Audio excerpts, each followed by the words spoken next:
Did I call you by accident? I didn't mean to. I'm filming. Please, bye. Okay, bye.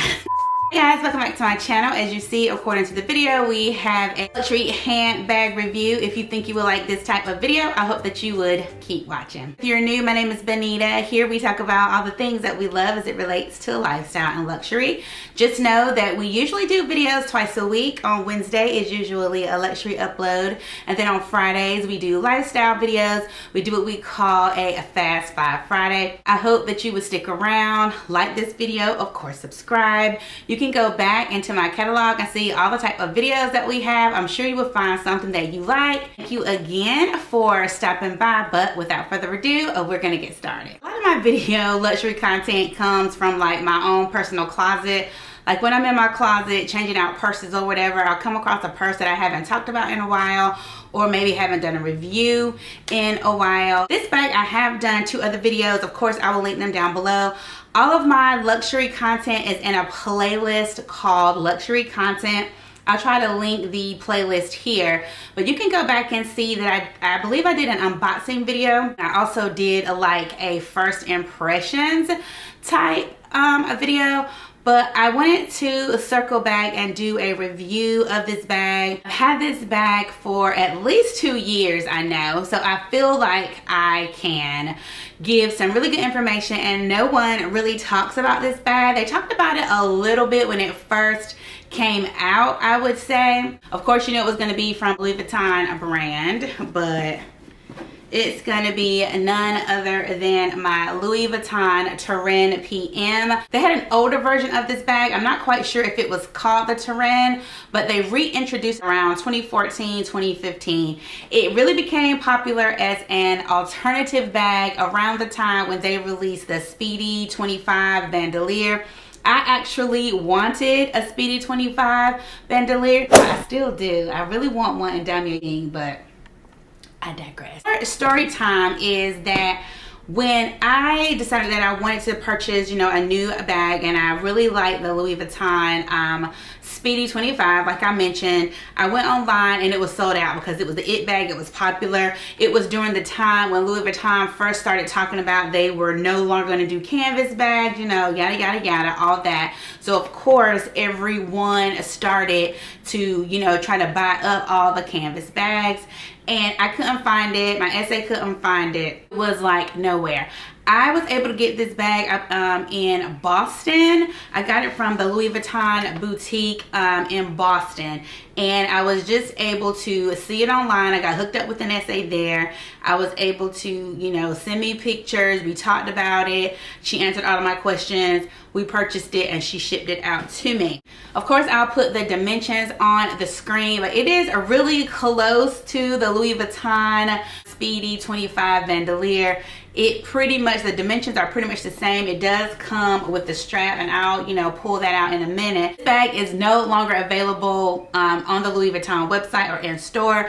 They have discontinued this bag again, which is a shame because this is one of the last bags that brand new from the boutique that was pretty much well made. The canvas of this bag is not as thick as vintage canvas, but it is thicker than what we get now. It's softer and more pliable, but it is better quality than what you would get now. A lot of people don't like this bag because of the pleatings. They were afraid that the pleating over time, because in several other vintage Louis Vuitton bags, the pleatings have flattened out or it would come undone. We're just gonna get into the bag to see how it has held up. Let's just talk about the pleating then, since we've already mentioned the pleating. My pleating is fine, you know, front and back, and then also here, the pleating of my bag is fine. I mean, I'm looking really quickly, and you know, I do see just maybe a little bit where the stitching has stretched on the front pleating, but the bottom pleating, everything is intact. You probably won't be able to see it, but I'm gonna pull it up there. The stitching has stretched just a little bit because I probably have overpacked this bag. Well, I know I have, because it definitely holds a lot. They did not pre-treat the leather. So when I first purchased this bag, the vachetta was really, really white, you know, just like it normally is. So I I feel like I have a good patina on the bag. The gold hardware hasn't tarnished and it seems to be intact. And I do have a little bit of like dirt here and maybe a little bit of chipping, but not too much. So like I said, this is one of the bags, one of the last bags that they really did well before they started, you know, forgoing quality on a lot of their handbags. So again, the leather is really, really good. The stitching on the bag is good as well. The yellow stitching is still good. The glazing here is still really good on the bag. And a lot of people don't like the tabs. The tabs will flip up over time, and I think it's because the way you store it, and then if you overstuff the bag, it's gonna push out, you know, the canvas, and it will cause it to flip up. The zipper seems to be really good still on the bag. A pull tab is still intact there. And it feels like the hardware all around the bag is the same. Like all of it is heavy. And my zipper hardware isn't chipped. And it's still in good repair. This bag originally came in a PM, MM, and GM. Now, this is the PM. I remember going back and forth if I wanted the PM or the MM, because like you guys know that I always like a bigger bag. But I stuck with the PM because my goal was to get something that was similar to the Speedy 25 bandolier. Also too, I do remember I did try on the Speedy 25. I didn't like how it laid on my body. You guys know I'm not skinny. You know I have curves everywhere. And I just didn't. I knew I would wear it crossbody a lot, and I didn't like the way it laid on my body. And this one, because of the shape, and it kind of flattens out in the back, it lays on your body a little bit better. And we'll do some mod shots. The stitching on the bottom of the bag is still really good too. And there's also glazing at the top.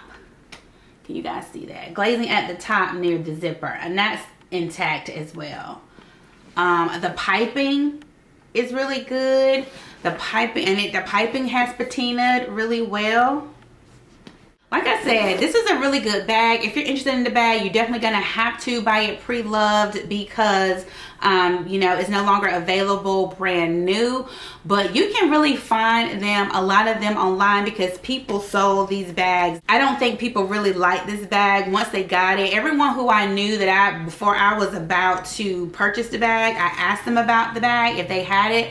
Those people have since sold their bags because whenever I wear it over on Instagram, they comment, oh, I wish I would have kept it. I mean, because it wasn't popular. You know how people do. If it's not the it bag, they regret it. And then when they do actually find their it bag, they usually, you know, get rid of the one that they got for a substitute. So you can find them online, but I would just try to maybe look on eBay, or if you trust Poshmark, those type of sites, Etsy. I see a lot of luxury sellers on Etsy, if you trust them, because Fashionphile have them at like a higher price.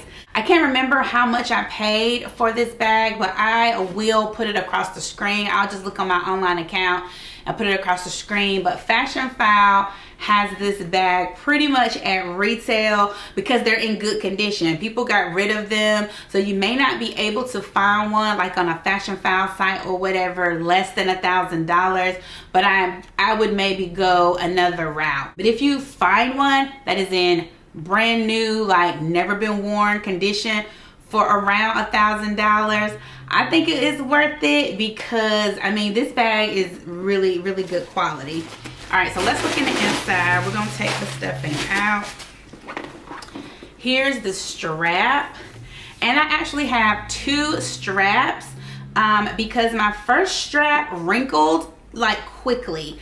I got it and it started wrinkling like all along the main like shaft of the strap. It started like the leather started wrinkling, and my essay just sent me another replacement strap, and she had me keep the other one. So I have 2 leather vaqueta straps. The other one, I usually use it with my vintage Speedy. Yeah, the leather is in really good shape, front and back.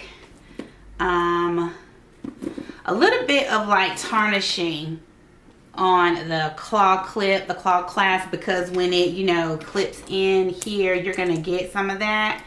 But overall, I probably just need to clean it, and it's really good. And my strap hasn't like flipped up, because I usually keep my strap down like this. I'd rather for it to like bulk out here than flip up, because once it starts to flip up, you really can't unflip it. So the strap is really good. Now I haven't cleaned this bag out, so it's a little dirty, but the inside is that beautiful like eggplant purpley color, like the textile inside, and that's in perfect shape. My Louis Vuitton tag is there. It has a inside like little D-ring to put your keys on, but we all have our keys in like, you know, key clay, so I never used that. And the date code of the bag, does it have a date code? Because I can't remember. Oh, hand sanitizer. It has a date code, so let me see what the date code of my bag is. It is MB2138. So this bag was made in the 23rd week of 2018. And I know we don't really use date codes anymore, but there mine is. So it's in the pocket.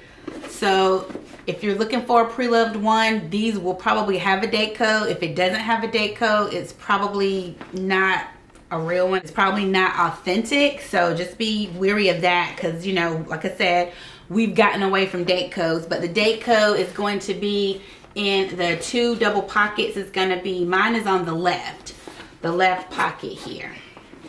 So yeah, you got 2 pockets and then 1 big slip pocket. So it does hold a lot. So now we're gonna do a few mod shots of the bag. Even though I am wearing my pajamas, don't judge.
Alright guys, well that's it. I hope that you enjoyed this review of my Louis Vuitton Turenne PM. Again, I will link some sites where you may be able to find one if you're interested. Fashion File, eBay, all of the things. I'll definitely try to link some down below. If you have any other questions about this bag, of course you can comment down below or DM me over on Instagram. Thank you guys for all your support. I hope that you have the most amazing day, and I will see you in the next one. Bye. Ooh, it is freezing. I'm acting like it's not. It is freezing. It's about 46 degrees.